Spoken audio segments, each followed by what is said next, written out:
Welcome to Francis Ukeke. So today I'm talking about tattoos, pastors, and Leviticus 1928. A Nigerian pastor decided to get a tattoo, and he gave so much justification for it. Cited Bible verses, even said God has a tattoo. God, who is a spirit, has a tattoo. And so many things. One thing I've understood about life and with my work with God is nobody is perfect, you know. And then people will tell you, I've been a Christian for 30 years, for 40 years, I've been a pastor for 100 years. I know all these things. I know this, I know that. Nobody is perfect. We all make mistakes, which is why someone like Creflo Dollars, who's one of the biggest advocates for tithing, he's been preaching tithing for like decades, came out was not last year or two to apologize to his congregation for leading them wrong on tithing, that he's been preaching the wrong message. And this is something he's been preaching for decades. And finally, I agreed with him because what he said was something I've known from reading my Bible, understood about tithing. Anyways, so a whole lot has been happening on Nigerian social media space about this tattoo matter. People have insulted the pastor, called in names. Some people have said, "Oh, I've always known you're just a motivational speaker. You're this, you're that, you're that, you're this." Like I said, nobody is perfect. Even being a pastor, the thing about the Bible is not literal. There are parts of the Bible you don't take literally. And then English is not our first language. There are parts of the Bible you need to, really do your research. What happened during this time? What was going on here? And whatnot. You just don't take. Then you also need to understand how certain words were joined together when it comes to the Bible or any text in general. So, as someone who's not someone who's been studying the Bible, and as a writer who's taking time to understand grammar, and read English well per se, as well as my thoughts, as imperfect as they are, I'm not here to judge, I'm not here to castigate, I'm just going to explain my perspective and understanding of the Bible itself and certain texts, and also explain what tattoos were in the time of Moses. But first of all, let's look at this verse in Leviticus 19, verse 3. It says, each of you must respect your mother and father, comma, and you must observe my Sabbaths, full stop. I am the Lord your God. If you look at the verse in 28, they look similar. One thing you should note here is that each of you must respect your mother and father is one separate law. It has no business to do with, and you must observe my Sabbaths. And there is used as a conjunction, saying in addition, saying also, but has no relationship with you must respect your mother and father. Full stop. I am the Lord your God. You see that? So now let's move on to Leviticus verse 28, which has become a bone of contention. Leviticus 28. Do not cut your bodies for the dead or put tattoo marks on yourself. I am the Lord. One thing I've noted, this is the New International Version. Some versions, we'll see some versions later. But remember the previous verse was from also this version, and was used. One thing I've noted about Bible, different versions, is sometimes and or nor, NOR, are used as conjunctions to bring two negative ideas, in the same sentence. It doesn't mean A has anything to do with B, just that they are both negative. Don't do this, or no, and don't do this. So now I'm looking at Bible Hub, Leviticus 19:28. Look at the New International Version. Then look at the New Living Translation. It says, do not cut your bodies for the dead, comma, and do not mark your skins with tattoos. Full stop. They all have that full stop. I am the Lord. All of them. Full stop. I am the Lord. Then English Standard Version uses on your body for the dead, or same with the Berean Standard Bible, or King James Bible, ye shall not make any cuttings in your flesh for the dead, comma, nor nor print any marks upon you. I am the Lord. Like I said, nor and or, two negative ideas in one sentence. It doesn't. I don't think for the dead, making cuts in your body for the dead has any business to do with. Well, now let's look at the original Hebrew translation. The Hebrew is on the um this is the Hebrew writing there. Then that's the morphology of it. Then in the middle is the English literal translation of the Hebrew words. And any cuttings for the dead, not you shall make in your flesh. That's one idea on its own. And any marks not tattoo on you. I, Yahweh. You see that? Looking at the literal translation of the Hebrew, because most of the Bible were either in Hebrew or in Greek before they were translated, to English. So the original text itself, I don't know how to speak Hebrew, you know, but the literal translation of each whatever, see, and any curtains for the dead, not you shall make in your flesh. That's one idea, that's one story.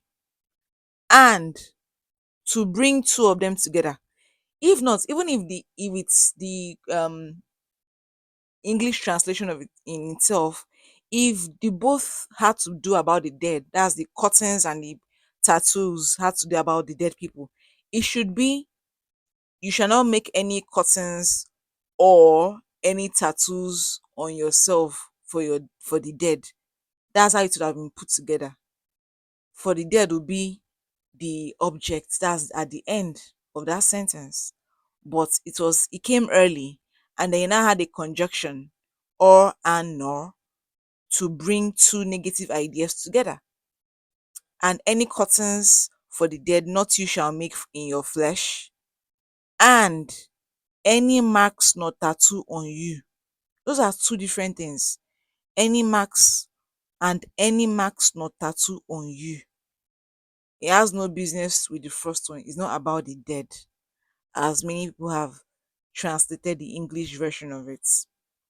And then to understand or should I say, to better understand the Bible, you need to, go back in time and ask yourself, okay, what was happening in this period of time?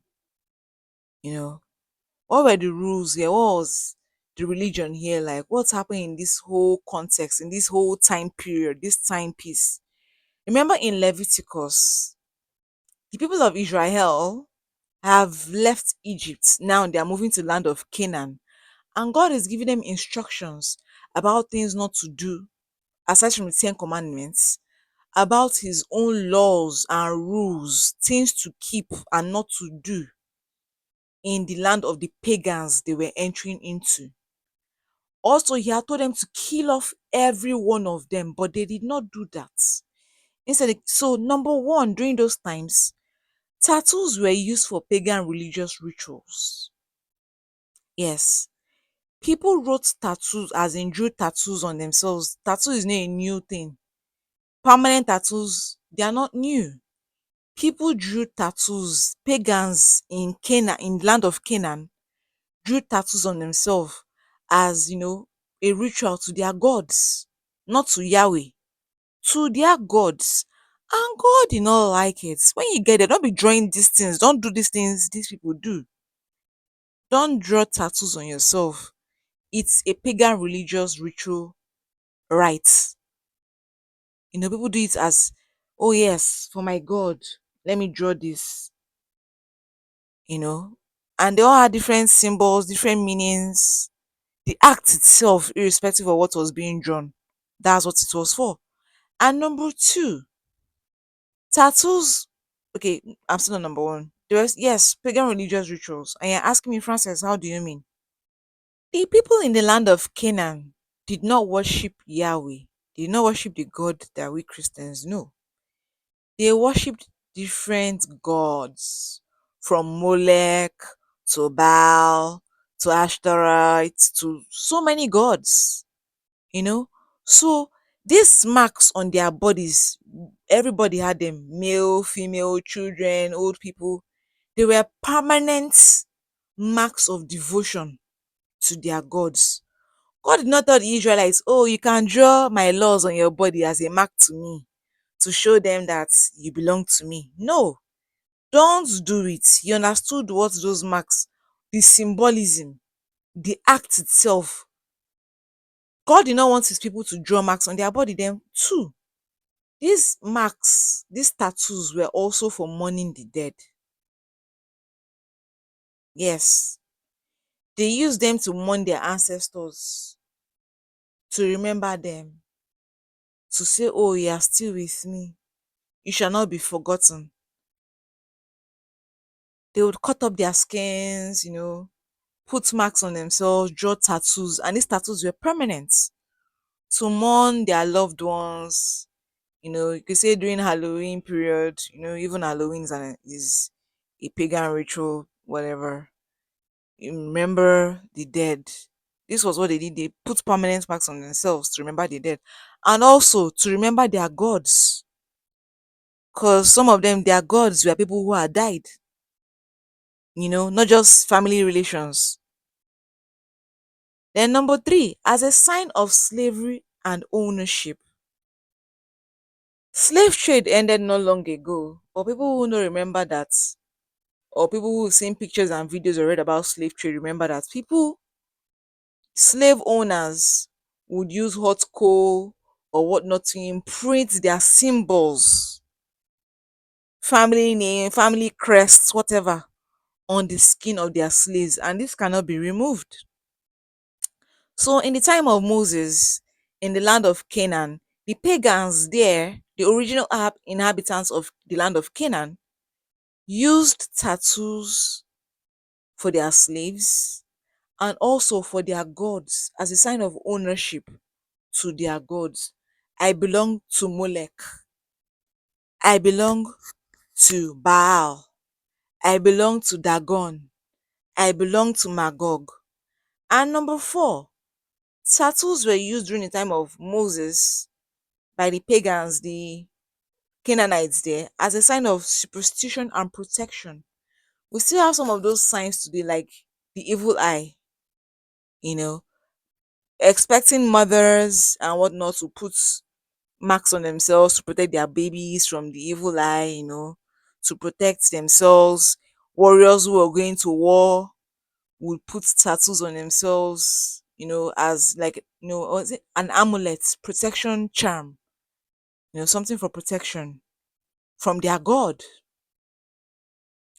God knew all this, God saw all this. He didn't tell the Israelites, the people of Israel, okay, no, yes, put your own tattoo in reverence to me. No, God did not do that. And then people bringing up that God has a tattoo. God is a spirit. Please, let's not.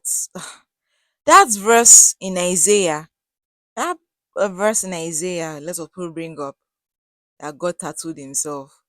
God was trying to tell the Israelites that I have not forgotten you. In fact, let me just tell you, your face has been imprinted, Zion, on my palms. It does not mean God has a tattoo. God is a spirit now. Please. It's like a simile. God used that as a simile, not that he has his tattoo imprinted on his palms. Like I said, you can't be reading the Bible literally, which is why most times you ask for the Holy Spirit to help you, or you have go into ancient history, do your research, what was happening in this time period, what was going on here, and look at other texts of the Bible, interpretations of the Bible. And then Look at this, do not cut your bodies for the dead. Or put tattoo marks on yourselves. Full stop. Why did God put I am the Lord there? To show you that all these things that pagans do, don't do it. I am God. I don't like it. I am the Lord. So when you are putting all these tattoos and whatnot, as the pagans do, it is not for me. I don't want it. Don't do it. I said these are my thoughts, as imperfect as they are. Nobody is a know-it-all for decades, centuries. We have so many saints, so many popes, so many, because the Bible came out from the Catholic Church, so many people trying to understand different verses, versions, even to date, even from Pentecostal church, everybody trying to understand the Bible. Nobody is a know-it-all. Like I gave an example of Creflo Dollar.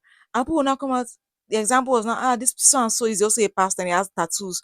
There are people who had tattoos before they became men of God or women of God. You know, I've looked at this test now. I've tried to explain conjunctions and how and, nor, and or were used in the Bible as conjunctions for two different ideas, but though both negative, you know. And also, I've looked at the Hebrew text itself and the literal translation of the Hebrew text.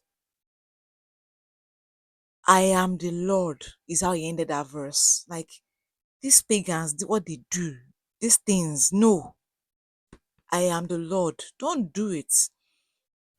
you know. And people are saying, well, what if it's, yeah, come on, it's a Bible verse.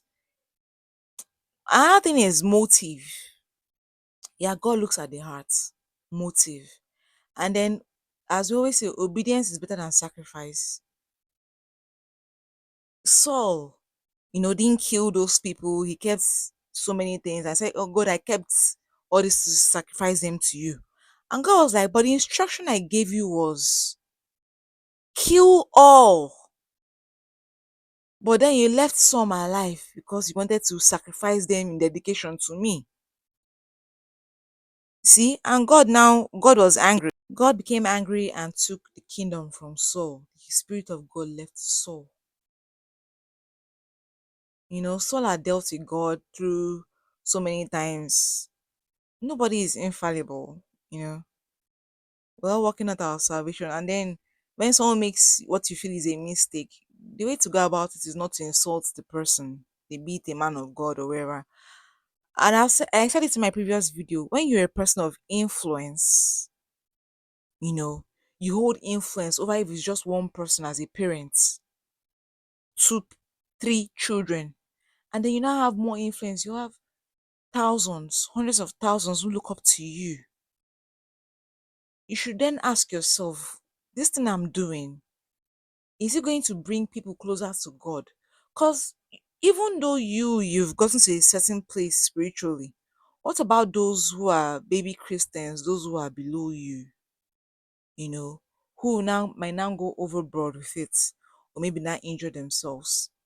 Like, when you have influence, you need to be careful.